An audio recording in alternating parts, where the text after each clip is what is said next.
Olá, meu nome é Cleuton Amaral, professor de Geografia, e o nosso estudo é voltado para alunos do 7º ano do ensino fundamental. E o nosso tema de hoje é nada mais do que uma revisão da importância das redes de comunicação.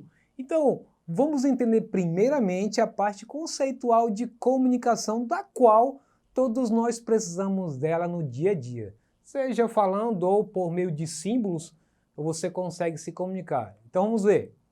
O que é comunicação? No decorrer da história da humanidade, sempre houve comunicação entre os seres humanos e mesmo entre os animais. Sabe aquele tipo de ruído que você diz, se eu conseguisse entender o que esse cachorro, esse gato ou esse peixe, às vezes faz alguns ruídos típicos deles e eles se entendem.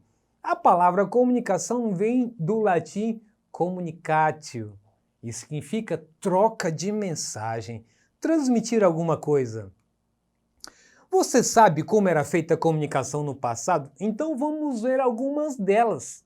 Os pombos é um exemplo típico disso. Veja aí na imagem que tem um pombo que é amarrado em sua pata, uma espécie de mensagem. Muito antiga essa forma aí, 2800 a.C. era praticado isso. Então os pombos foram utilizados por muito tempo como envio de mensagens, observando que eram capazes de voar velozmente por uma distância de 160 quilômetros e retornar para o local onde foram criados. Então eram adestrados para essa finalidade, né? Como até hoje algumas pessoas ainda adestram determinadas aves para fazer alguma função que lhe é designada. Bom, os navios também eram uma outra maneira de divulgar, difundir, levar informação, levar mensagem para outros povos em lugares distantes do seu ponto de origem. Então, navios, quando chegaram às terras recém-descobertas que dariam origem ao Brasil, muitos tripulantes se interessaram por mandar notícias ao rei de Portugal chamado Dom Manuel. No entanto, nenhuma das cartas enviadas ficou tão conhecida como aquela escrita por Pero Vaz de Caminha. Então, para você que algum dia já ouviu falar dela, era aquele cidadão que tinha várias funções. Ele era escritor, ele era um camarada dotado de vários conhecimentos, Pero Vaz de Caminha. E ele aproveitou essa viagem para fazer uma descrição de tudo que via.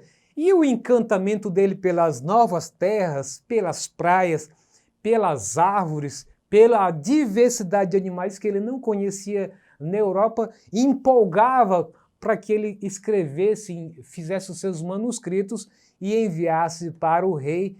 Inclusive quando se deparou com os índios que estavam em condição de nudez, que para ele, que estava bem vestido, e toda a tripulação, foi um motivo de espanto.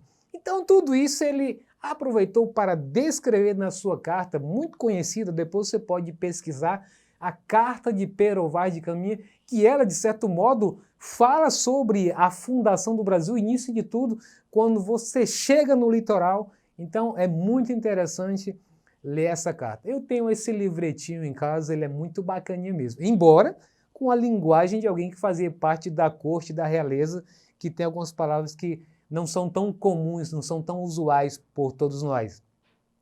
E outra forma, os cavalos, outra forma de envio postal foram utilizadas. Já assistiram algum filme em que as pessoas enviam mensagem em garrafas lançadas ao mar? Já ouviu falar em mensagens que decoravam a mensagem e corriam antes de esquecê-la para reproduzir ao destinatário?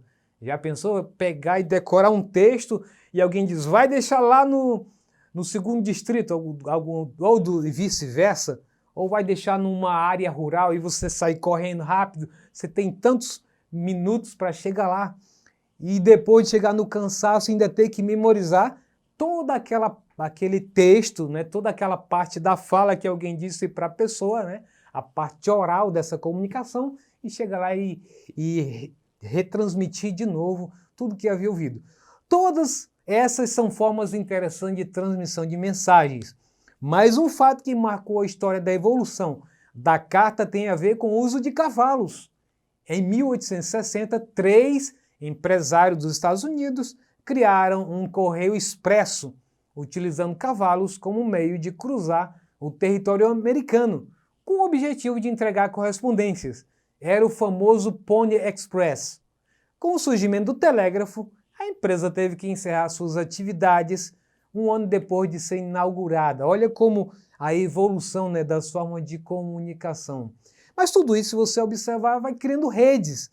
Você leva para determinados lugares e aqueles lugares vão sendo determinados como pontos de recebimento dessa comunicação, desde esses tempos antigos até os dias atuais. Então isso são redes, desde a forma primitiva até as modernas dos tempos atuais.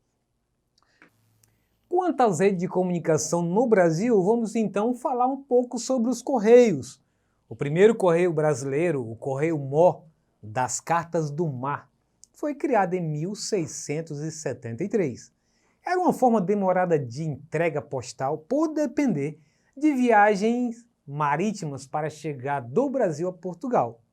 Em 1798 foi criado os Correios Marítimos, estabelecendo uma ligação postal marítima entre Rio de Janeiro e Lisboa, em Portugal.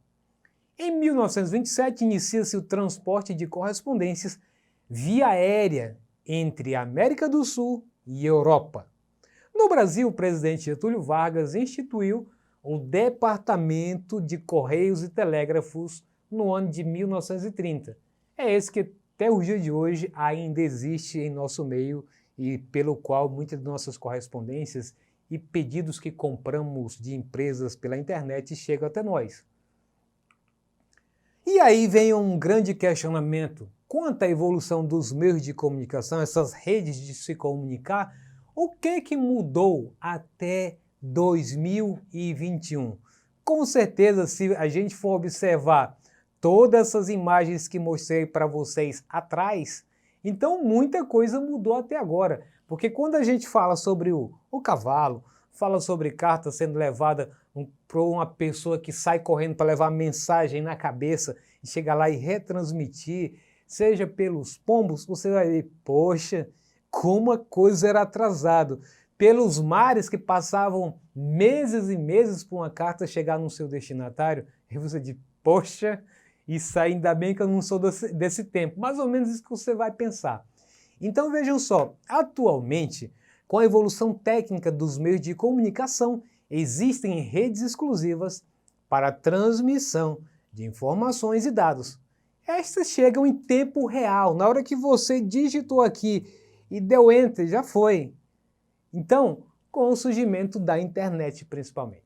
No conjunto das redes de comunicação, destacam as redes de telefonia fixa, que muitas pessoas nem usam mais, está lá porque é uma obrigação da empresa de telefonia mesmo, para você ter internet, e o móvel, que é o seu celular, os satélites de comunicação e as redes de computadores, que permitem a integração do espaço brasileiro, assim como a interação com outros países. Inclusive, recentemente, saiu de um porto brasileiro um navio levando cabos de internet para Portugal para ter uma conexão de Portugal com o Brasil, com fibra ótica muito mais rápida, né?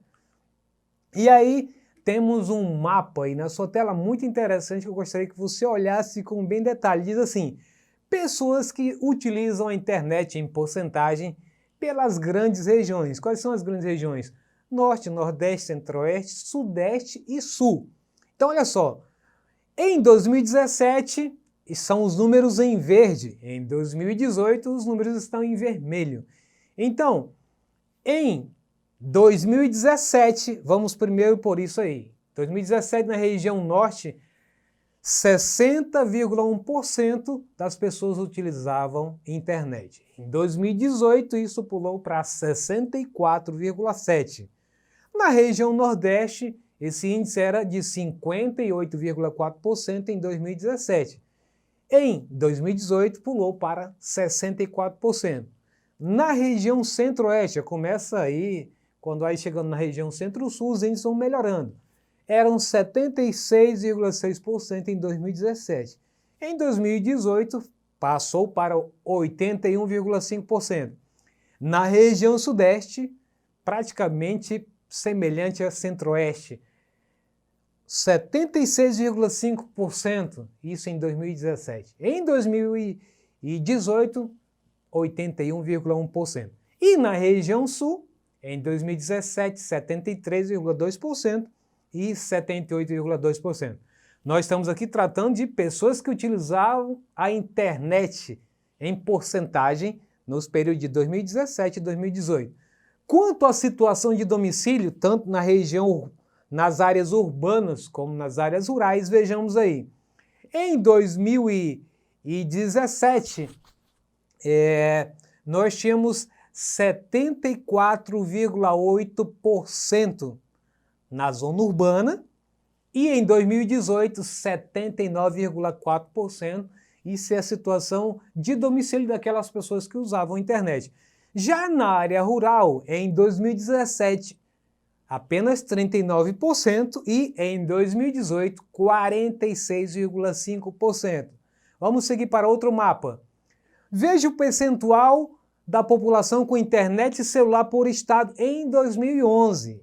Embora seja 2011, mas é importante notar que isso vai evoluindo, mas quase não muda essa dinâmica por estado, porque cada um tem sua situação econômica e, portanto, quando um estado rico sobe, o outro também vai junto, mas sempre com uma proporção maior. Então, eu queria apenas dar destaque para o nosso estado do Acre, que ele está aí na proporção de acordo com a nossa legenda, de 38,5% a 43,6% percentual de pessoas que utilizam internet pelo seu celular. E aí você vai encontrar índice maior na região de São Paulo, com 54,6% até 71,1% de pessoas que acessam a internet pelo seu próprio celular.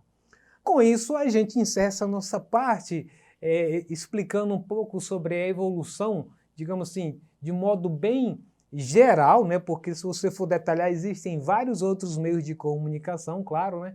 Apenas ilustrei aqueles que nos chamam mais a atenção pela maneira bem rudimentar de fazer essa conexão da informação. E aí entramos então no nosso exercitando. Presta bem atenção nas questões que eu estou torcendo para você acertar, as duas que a gente preparou para você. Vamos lá então. Primeira, em 1860, 3 empresários dos Estados Unidos criaram um correio expresso, utilizando cavalos como meio de cruzar o território americano com o objetivo de entregar correspondências. Esse tipo de transporte, que durou pouco tempo com a chegada do telégrafo, era chamado de, letra A, Pony Express, letra B, Avianca Express, letra C, Go Express, ou letra D, Tan Express. E aí, fez a sua escolha? Então a resposta correta é letra A do cavalo mesmo, Pony Express, pônei de cavalo. Então diz que durou pouco tempo, porque logo depois veio o telégrafo e essa empresa teve que fechar, né? Que colocava os cavalos para poder fazer a entrega das correspondências. Muito bem, vamos para a segunda? O primeiro correio brasileiro, o Correio Mó das Cartas do Mar, foi criado em 1673. Era uma forma demorada de entrega postal por depender de viagens marítimas, como eu expliquei para vocês, que ficavam meses até chegar ao seu destinatário. Para chegar ao Brasil e seu destinatário para onde que essas cartas do Brasil que eram produzidas aqui eram destinadas para quem o destinatário? Vamos lá então, letra A, era para a Bolívia, que a gente, nos tempos antigos, 1673, mandava essas cartas.